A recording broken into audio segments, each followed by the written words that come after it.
Onivia, League of Legends highlights. Wasn't going to be great, as Aatrox is locked in, and LS is unhappy.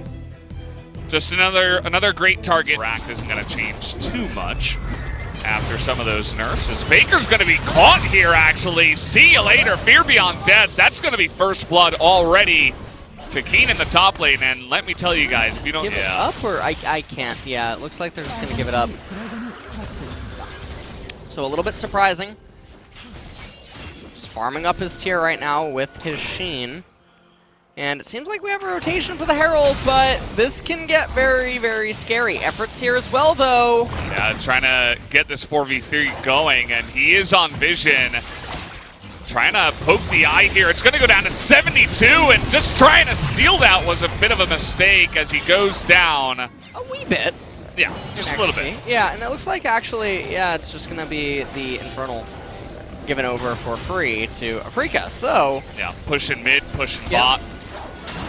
And they might actually get a decent engage here. Effort doesn't have flash right now. He's going to get knocked up. Yeah. Stopwatch will save him for just a small moment in time, but he gets sniped by Aphelios out all people as Cuz tries to kick to keep this one going. A decent amount of burst damage on the Spirit.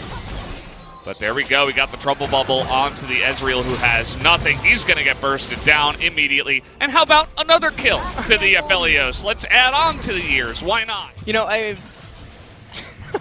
I don't know what is expected out of Cuz. He actually has to really just outplay Afreeca so unreasonably.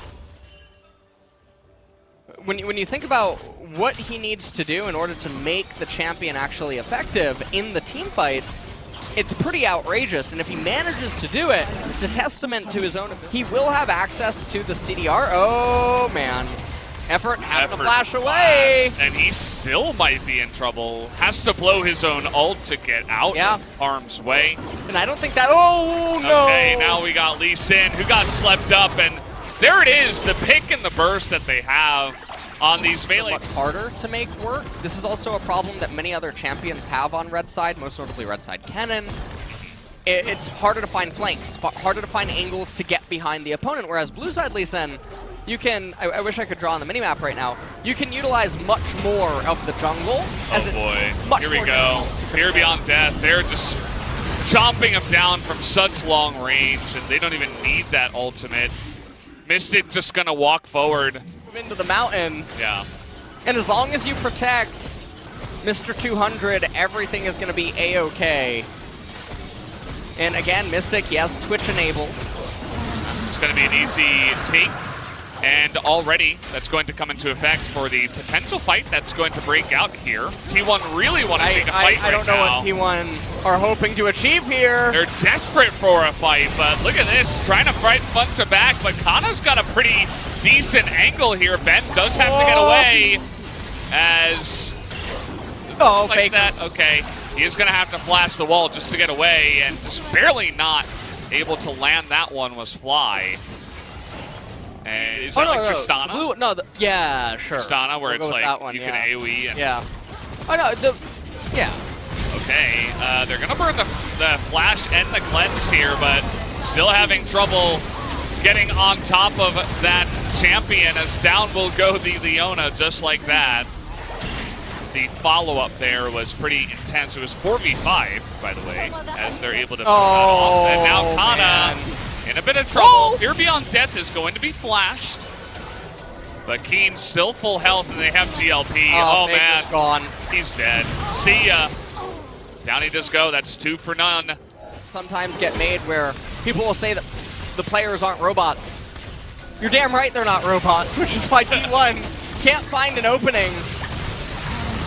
All right, well that's going to go the way of Afreeca, and they pick up the Mountain Soul. Cuz desperately trying to get onto Mystic. He survives for so long. How is he not dead? Finally, 1,000 gold is going to go the way of Kana, but it just doesn't matter. All of Aphelios' friends are there to back him up. They're going to beat up the bullies and try to take him down, as Teddy is okay. Spirit getting... They had a window to try to get ahead this game, and it would have been early and mid. Effort's dead. Just a side casualty going down, I could say. There's not a real way to resist this. Mystic, right now, he has Twitch enabled. And so he's looking for close quarter combat. They're just going straight down. Swaps over to Caitlyn. They don't even need Baron. They're so tanky. All of Teddy's poke is negated. And he's really the only one poking. And there is the pick. And there is the kill. This game might just be over as Mystic's still full health. He's beginning to just Tristana down a couple people in their base.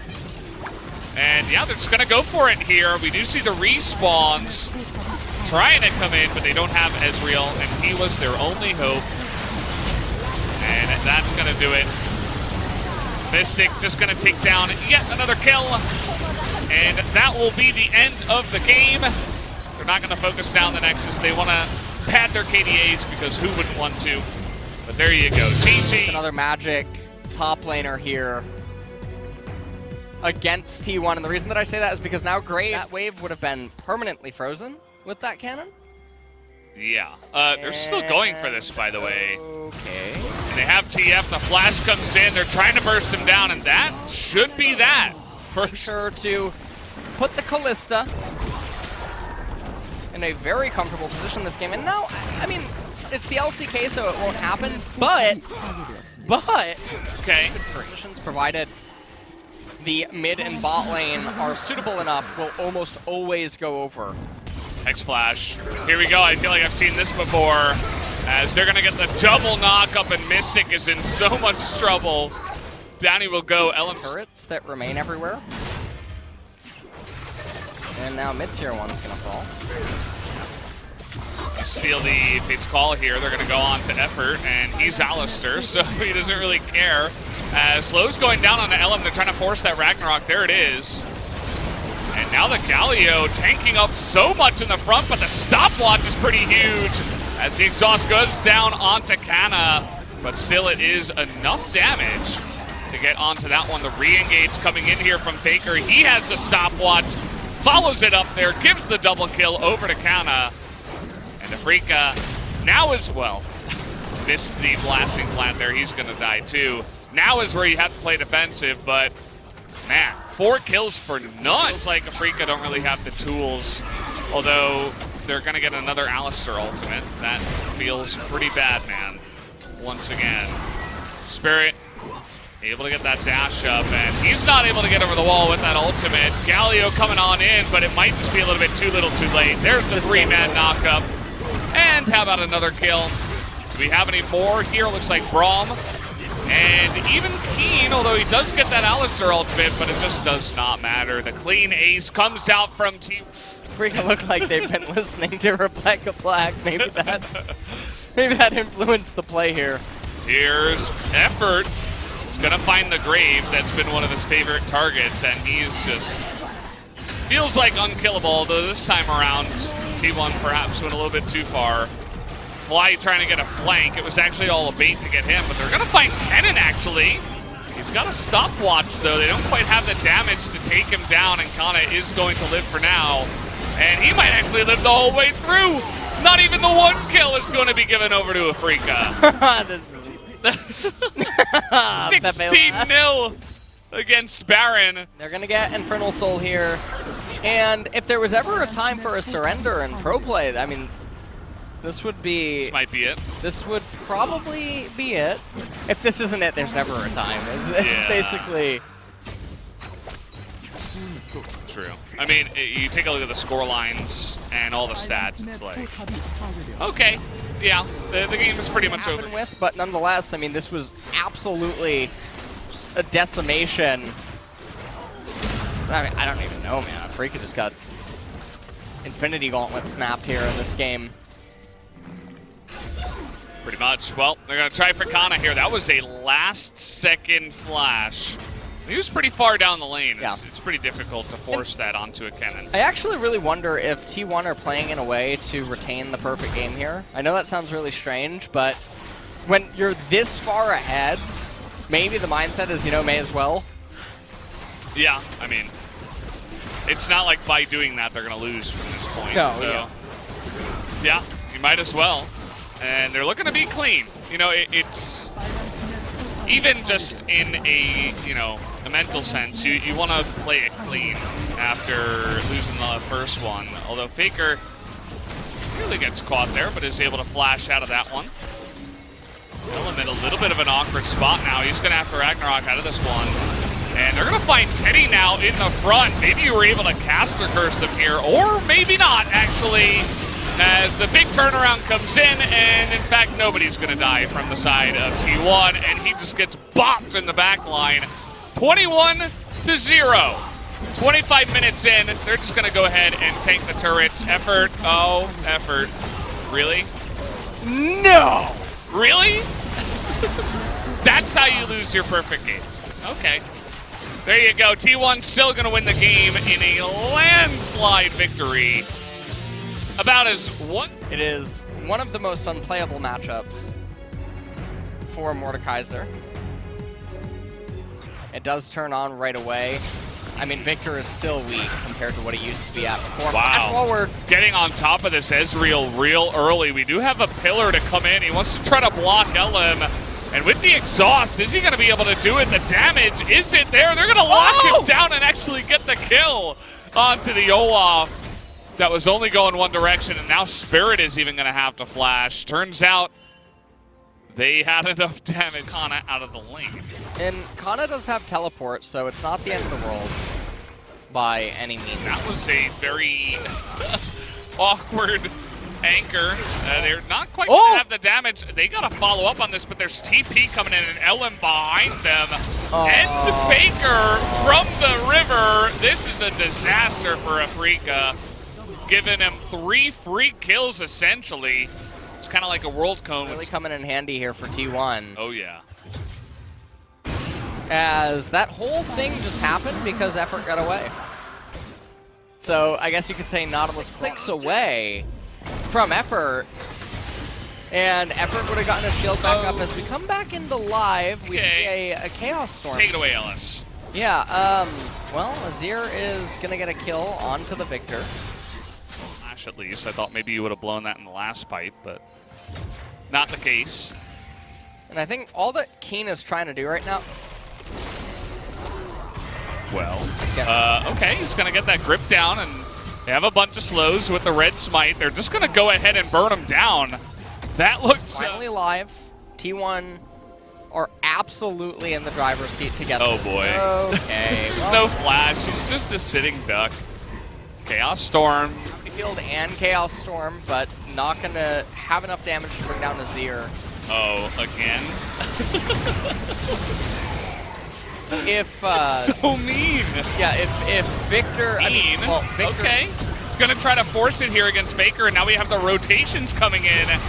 Faker is going to survive, though, for so long. He's actually going to get the kill, and he will survive against any further damage. Ben and Spirit not able to get in the air. And Ben is absolutely going to go down even after flashing. Pretty risky to try to go. Faker looking like he's going to raise the top tier one as well. And if Victor and his machinery were a deep learning project, I have no reason to have Vision spam drop your wards on top of an ally getting autoed by the enemy AD carry or something, and maybe there's a chance that you absorb 2 autos, and that's a lot of value. Yeah. Definitely is, but I think Afreeca need about 7,000 autos right now to absorb because they're just getting dunked. They get clamped on here. They get sandwiched. And here comes Faker. He's just going to blow them the other way, and, well, he's going to die. But he opens up a bunch of kills for his team. Oh, man, Keen. Trying to land those Qs. This time he will, but he will bite the dust afterwards. There you go. That is the ace. It's not clean, as Teddy and Faker did go down, but it does not matter because T1 are just so far ahead. Yeah, so Rift Herald is going to crash into the mid-tier 2 here. Kana going to pick up all of the proximity gold. You see the magic resistance coming out on everyone.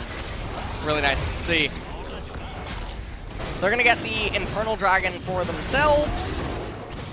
Let's take a look at this juggernaut right here. Wow. 1 ability power. Kinda 1v2. He gets stunned up here. Mystic might be fed a kill. Looks likely. There it is. He's going to get the shutdown. You know, it makes sense because you don't want to front tank as Ezreal. But might have to hold that thought. It just seemed like a good idea. And here we go again. But this time it's in the back line. And there you go. Wombo combo. Yes, MF is going to die. It doesn't end up mattering as Keen. Okay. All right, Keen. Trying to bully Nautilus. See how it is. We don't take kindly to your part. To you around these Nautilus parts. called in his bros. Yeah. Can't read your handwriting. Yeah, it's pretty bad. It really is. There was no Corki ban, though. I think Corki would have been pretty straightforward. It sucks because they drafted so much AP before picking their mid laner. You know, maybe the Ward pick was actually the problem. But as I say that, Mordekaiser is trying to get on top of Kana here. And not quite. Hexdrinker is going to help out a lot there, and he will just be bursted down. As they did actually kill Faker, who was alone in the enemy base. Teddy's kind of slowed up here. This is a little bit awkward for him. He gets the 1, but the Trundle will take him down. Mystic picks up the kill. On this wave, you can tell because there's no super coming Here we out. go. Trying to zone them away. Spirit is nowhere near trying to go for the steal as Faker gets 3 of them, and Mystic is going to be found in the front line this time around thanks to the Faker ultimate. And they're just kind of smacking him with the wallets here, although we do have the Mordekaiser in the back line, but Teddy's still alive is the main issue. And Victor actually did a lot of damage in that fight, similar to the Mordekaiser. Dying, and now T1, they're threatening Infernal Soul here, and it looks like Afreeca's just going to give it over, so probably going to be all that she wrote now. With his tail between his legs, so they were able to keep map control, get a bunch of vision down in the enemy red side jungle, and deny any chance at a steal onto the Infernal Soul point. And so the push is now on, with the bit of Baron buff that they still have available on 2 of their members. Slow and inevitable push coming in here from T1. They're sending Faker bot. He's got range. He can poke them away. And more importantly, he can poke down the inhibitor. But just going to let mid do the work and then engage from the mid side immediately. Keen is going to grab effort, bring him into the death realm. Makes him pretty squishy, actually. Gets him very early on in the fight, but look at that damage. Ben is going to go down, and Faker's going to sweep him up as Mystic trying his hardest, but he is just going to get bopped on the head by the Sand Soldiers. And that should be the end of this one, guys. 31.5 minutes. T1 are going to take the series after taking Game 3. So they're looking for the kill here onto Keen in the fountain. As they're desperate, Faker needs that kill, but it's not going to happen. GG as the Nexus goes down and T1 take another win. Well,